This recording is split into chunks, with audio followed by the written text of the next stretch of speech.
Olá! O tema do podcast Conversando Direito de hoje é o assédio como porta de entrada para outros crimes de natureza sexual. Muito se fala sobre assédio, mas apesar de parecer simples, trata-se de um tema bastante complexo, sobre o qual há muita desinformação e preconceito. Na verdade, toda a abordagem sobre este tema sofre uma influência muito grande do chamado lugar de fala de quem expressa suas opiniões, bem como das circunstâncias e experiências pessoais do mesmo interlocutor. Se observarmos, por exemplo, a reação de uma pessoa que já foi vítima de violência sexual, especialmente na infância, ao falarmos sobre assédio, a impressão que fica é de verdadeiro terror. Em certos casos, basta um simples elogio para que se desencadeie uma reação por vezes exagerada. Por outro lado, vemos uma certa naturalização na visão romântica do comportamento de quem busca a conquista através de persistentes investidas não correspondidas. Não raro, esta falta de limites pode não só gerar grande constrangimento à pessoa assediada, como pode transformar-se em uma obsessão do assediador. Assim, a primeira coisa que precisamos compreender é o real significado da palavra assédio, para depois associá-la ao que acontece no cotidiano.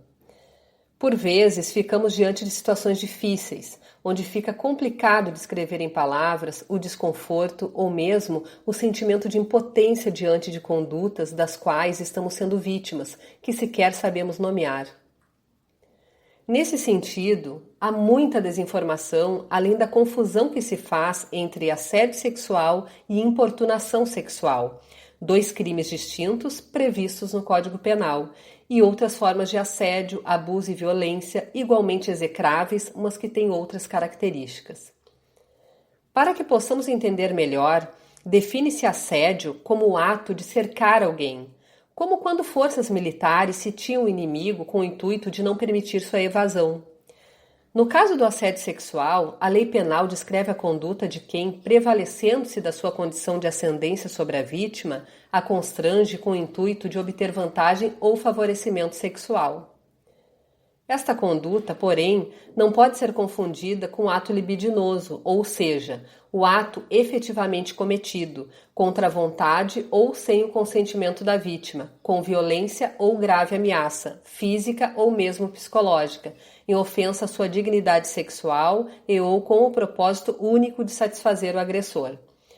Não por outra razão, em 2018, o crime de importunação sexual foi incluído no Código Penal, suprindo uma lacuna na descrição de condutas que não se encaixavam perfeitamente no estupro ou na violação sexual. Outro problema para a devida caracterização do assédio sexual está na posição de ascendência do agente em relação à vítima.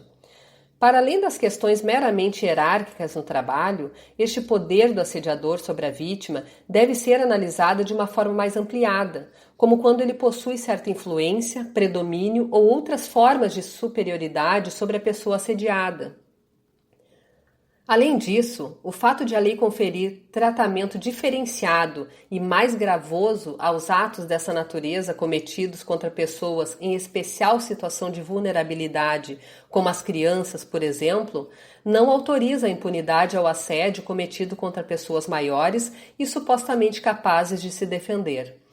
Por outro lado, não é verdade que o elogio ou mesmo a paquera tenham sido criminalizados, pois o que não se admite são manifestações grosseiras, invasivas, insistentes, constrangedoras e que comprometem a tranquilidade da vítima, quando o assediador desrespeita a vontade manifesta da vítima de não ser importunada. Assédio não tem lugar.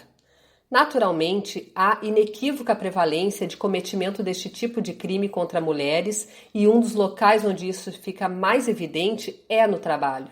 Com o chamado empoderamento feminino, em que cada vez mais mulheres ocupam cargos de chefia, assim como espaços de poder na sociedade, não eliminou a prática do assédio sexual contra as mulheres.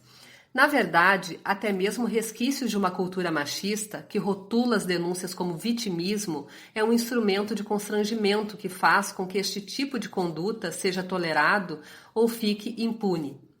Pode-se dizer que o assédio não poupa gênero ou classe social, mas inegavelmente existe discriminação na forma de tratamento, onde vemos pessoas dos mais variados gêneros e nos mais longínquos locais sofrendo várias formas de constrangimentos, sem qualquer amparo e proteção, e sem dúvida tendo as mulheres como vítimas preferenciais.